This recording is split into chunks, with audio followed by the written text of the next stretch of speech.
Greetings, Madam Speaker.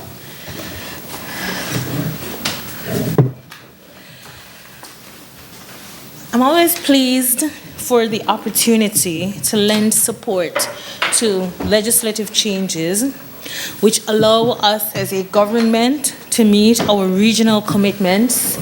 In particular, this piece of legislation which allows us to protect more wholesomely the rights of all consumers. I should also note, Thank you so much. I should also note, Madam Speaker, that our good governance agenda is tightly aligned with the legislative calendar that our Attorney General has proposed. And more importantly, the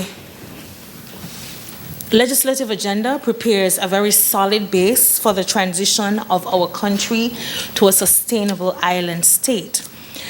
This is not premised solely on environmental matters, but how we can live and thrive and transact business more sustainably, how we sell, buy, and survive in St. Kitts with responsible consumption.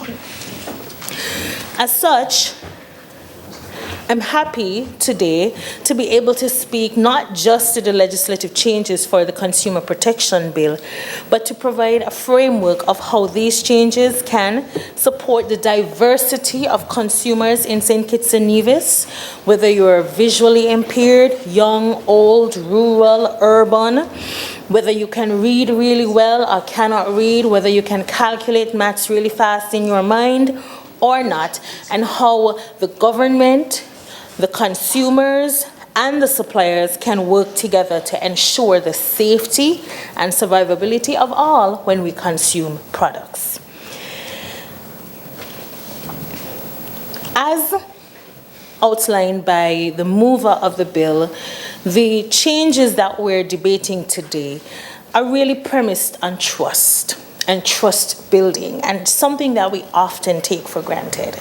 When consumers can step into a store and can trust that their suppliers are providing them with quality products, with products that are as labeled on the packaging, with products that are not expired, and with products that are not against environmental regulations or chemical regulations, it must be based on trust. I must trust that my dollar that I spend in a store for item A is the same that person who went in a store before me. It's the same dollar, it's the same quality, it's the same value. I think also part of the breakdown in trust for consumers in St. Kitts, and I can speak on my own behalf, is entering some stores, and I'm happy that the legislation addresses this. You enter a store, Madam Speaker, there are no signs. There's no sign which says no refund. There's no sign which says no card payment below $20. Thank God that's no longer legal to even say. There's no sign which says no exchange. Yet you purchase something, you step out, and maybe for some of us you step into a next store and you see it for like $5 cheaper and you want to go back and get your money. You change your mind. And you go to the store, sorry miss, we don't exchange. What? Where is the sign? What do you mean you don't exchange? What do you mean I can't get my money back? These legislative changes will make it very clear to consumers what their rights are regarding a supplier saying you cannot exchange your good, you cannot get your money back, because that is not right. It is not fair. Of course, not to the supplier and not just to the consumer, but also for supplier and consumer relations. There must be clarity on what stores can say for refund policies, for exchange policies, and thankfully, there are no more minimum card purchase requirements in St. Kitts. I'm correct in saying that, right, AG? Because that is a notice I saw. Right. As it relates to global penetration and importance of making these legislative changes, we must also recognize that while we are trying to protect the consumer in St. Kitts and Nevis, there is also a need for us to standardize, regularize, and harmonize our legislation, not just with CARICOM regulations, and regional regulations, but also to meet international market requirements. International market penetration and our ability to attract increased investments is directly linked to the update of our legislation, critical pieces like the Consumer Protection Bill. We must therefore comply with international trade norms which facilitate cooperation, growth, and empowerment. And importantly, linked to this global penetration is allowing for innovative solutions to enter our marketplace. Oftentimes, we travel, we return, and we wonder, why isn't this in St. Kitts? Why can't we have this innovation? We can, but with innovation comes a need to protect the innovators, the entrepreneurs, and the consumers. So I am very pleased that this piece of legislation also allows for this level of protection for our entrepreneurs as well as our consumers. As it relates to safety, Madam Speaker, this goes beyond just ensuring that, and I'm not trivializing it, ensuring that expired packages are removed from a shelf. Now, for example, if you are like me, and I am certain that there are many persons like me, I cannot purchase a piece of item without checking the expiration date 100 times. I don't know why I do it. And I'll refer to one of my favorite snacks, which happens to be Quicks, crackers, especially when it is raining, right? Quicks. Quicks. But Madam Speaker, the worst experience I've ever had in my life is you go in and you blindly take up a pack of Quicks and you get home and you shower and you put on your tea. I know it sounds like I'm geriatric, but still, you put on your tea, you have your little cheese or whatever, and you take the Quicks and you bite it and the Quicks stale. It really ruins your night, because this is your favorite snack, and it goes the same for if you like a Doritos or anything that's made, whether it's local, the plantain chips. You do not want to go to the hassle of going in the supermarket only to get home to realize the crackers stale. And where does the legislation come into play here, as so eloquently explained by the mover of the bill? It's not just don't put the expired goods on the shelf or removing them. It's destruction. Get rid of the goods so that people don't put them in the backyard, we're going to throw them away, and then they end up on the shelf. It's destroying the goods and having the power, the officers having the power to demand the destruction. I want to also reference constant monitoring and removal that goes a little bit further. If you've never visited the landfill, I want to open your eyes, not in a negative way, but this is the reality. And garbage picking is something that's more common in bigger countries. And in terms of countries where the poverty is very acute, especially around the landfill. And there are times when I've visited, not just in my capacity as minister, but when I was an educator and you take students to the landfill. And one of the most shocking experiences students had was the garbage pickers who were waiting on the truck, and I won't call any supplier's truck, to dump the expired, unused goods. And these garbage pickers picked them. And a few of them would be like, teacher, but she does sell down the road. What's she doing here? So you cannot confirm, in some cases, if you're consuming goods that just had a 3-mile drive to the landfill and then a 5-mile drive back to somebody's kitchen. That is where destruction of expired goods is so critical to protecting the consumer, because I know many of us would feel sick to the stomach if you knew that you were consuming goods that spent an entire day in someone's warehouse defrosting, went to the landfill, tumbled up with the garbage, picked out, and then seasoned and cooked for you, you would have a problem. But we have to protect the consumer. Importantly, there is a need to speak to safety as it relates to hazardous chemicals, environmental regulations, and trust around what's on a label. If we do not know what's in our food, we will be consuming, as our Prime Minister mentioned in his updates by ministers, a lot of things that are just hazardous to our bodies. If we are going to get to the point where suppliers and even persons who cook and prepare meals and sell meals are forced even to state how much sugar is in your drink, how much the carbs, the calories, etc., everything that's in your food, so you understand that what you're putting in your mouth is directly linked to your health, then we would have more responsible consumption. Then we are going to say that we're speaking towards our SDGs and sustainable island state. The more information we have as consumers, the better we are able to protect ourselves. I must, as I said in my early statement, contextualize this around our transition to a sustainable island state. The Consumer Protection Bill speaks to 3 SDGs. SDG 3, good health and well-being. SDG 9, industry, innovation and infrastructure. But most importantly, it is directly linked to SDG 12, responsible consumption and production.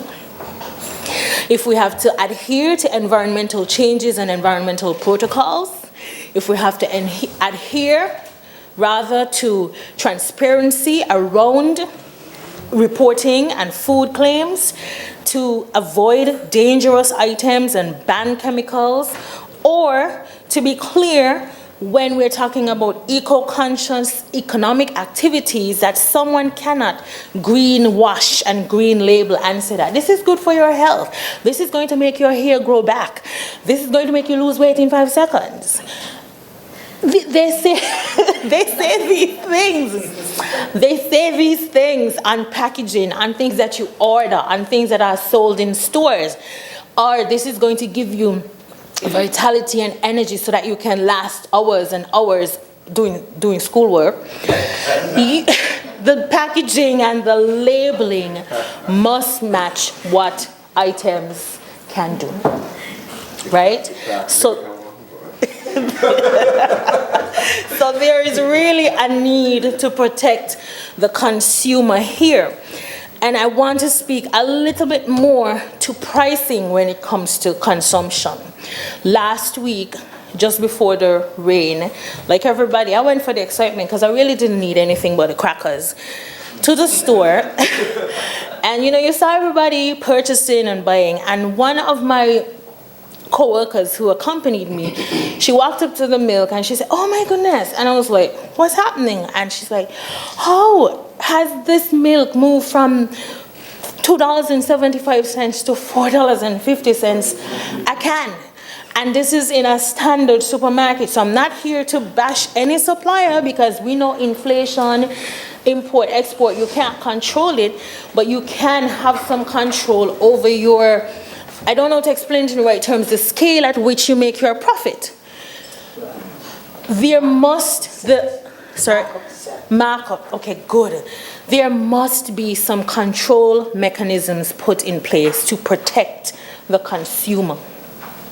And in particular, to protect consumers, not just in urban settings, but in rural settings.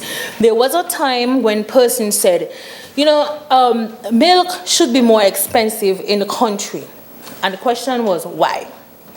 Because the supermarkets in the country, the shops, mom and pop shops and so forth, have to pay a little bit more because of the transportation cost for items moving from town to St. Paul's. Okay? But if you check, are the suppliers charging a transportation cost for the goods, a delivery cost. Oftentimes there is not a delivery cost, so there must not be a translated increase in cost of our milk in a shop in St. Paul's versus milk in a store in town. Nor should consumers in St. Kitts have to go to Value Mart to buy milk, Rams to buy butter, Kumars, I'm not propping up anybody, but I'm going to call all of them, Kumars to buy diaper, Best Buy to buy sugar, and just because you cannot guarantee the price across supermarkets. Prices should be similar. However, businesses are free to do whatever markup they want, but it must not be exorbitant. Can be beyond what the law says. Right, beyond the law, right? Because if you want to be a bougie supermarket and sell the milk for $4.75 when everybody is supposed to be selling it for $4.75, consumers must have choice, but consumers must be protected, and it's the legislation that does this. I must also mention moral ethics and ethical responsibility, which is something that some people think does not exist in a capitalist world or consumer-governed world, but it does, because the idea of consumer protection is really about morals. The businesses and companies that do not want to point their moral compass north are guided and regulated by this legislation. Trust comes from ethics. Trust building comes from consumers and suppliers knowing that they can trust each other, knowing that the purchase of the Quicks crackers is Quicks that was manufactured just a month ago and it's fresh, that it's stored in a safe place in the warehouse, that it's not extracted from the landfill, that when I use it, I can be comfortable knowing that it is Quicks made with real flour. I recall a couple of years ago, when there was this, for me, I don't even know if it was a crisis, but everyone was saying, oh, plastic rice. Y'all remember when there was this claim that the rice wasn't real and you are consuming it and it's making you sick? Now, how do we protect consumers from having to worry about plastic rice if we don't have this right legislative amendment? It's clear. And further, we know that some countries, if there is a drought, if there is a problem, if there is a crop failure, as was experienced just recently in India, where they control the exports of basmati rice to the international market, the price is going to change. How do we protect consumers from unscrupulous, immoral, unethical suppliers who are going to go somewhere else in some part of the world to get some fake product and label it as basmati rice? We have to make and support this legislation. I want to also reference another experience that a friend of mine had with purchasing a bike for Christmas. And it's just a coincidence that Christmas is on its way. A great auntie, she wants to buy a bike for all her nieces and nephews. She goes to a store in town and she says to the supplier, I would like to purchase this bike. Number one infraction, miss, I don't take card, right? I only take cash. You have to go around to the ATM, come back with the cash. By the time she gets back with the cash, the bike is still there.